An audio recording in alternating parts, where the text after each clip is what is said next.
ನಮ್ಮ ಅಪ್ಪ ಏನಕ್ಕೆ ಬೆಲ್ಟ್ ಇಟ್ಕೊಂಡು ಹಿಂಗೆ ಓಡಾಡ್ತಾವನೆ ಅಪ್ಪ. ಏನಾಯ್ತಪ್ಪ? Second P U C result ಅಂತೆ, ಅದಕ್ಕೆ ಬರಲಿ ಅಂತ ಕಾಯ್ತಾ ಇದ್ದೀನಿ ಬೆಲ್ಟ್ ಇಟ್ಕೊಂಡು. ರಿಸಲ್ಟ್ ಬಂದ್ಬಿಡ್ತಾ? 100% ಪಾಸ್ ಆಗಿರ್ತೀನಿ, ತಲೆ ಕೆಡ್ಸ್ಕೊಬೇಡ.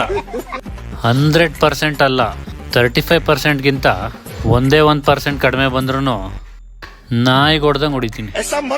ಸ್ವಂತ ಮಗನ ಮೇಲೆ ನಂಬಿಕೆ ಇಲ್ಲ, ನೀನೆಂತ ಅಪ್ಪ?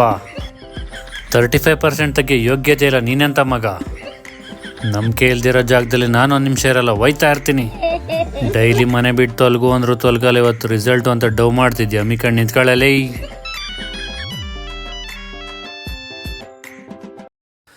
ರಮಣ್ಣವ್ರೆ, ನಿಮ್ಮ ಮಗ ಜಸ್ಟ್ ಪಾಸ್ ಆಗ್ಬಿಟ್ಟವನೆ, 35%. ಸ್ವಾಮಿ ದೇವರೇ ಪಾಸ್ ಆಗಿಲ್ಲಪ್ಪ, ಪಾಸ್ ಆಗಿರಲಿ ಸ್ವಾಮಿ ದೇವರೇ, ಪಾಸ್ ಆಗಿಲ್ಲಪ್ಪ, ಪಾಸ್.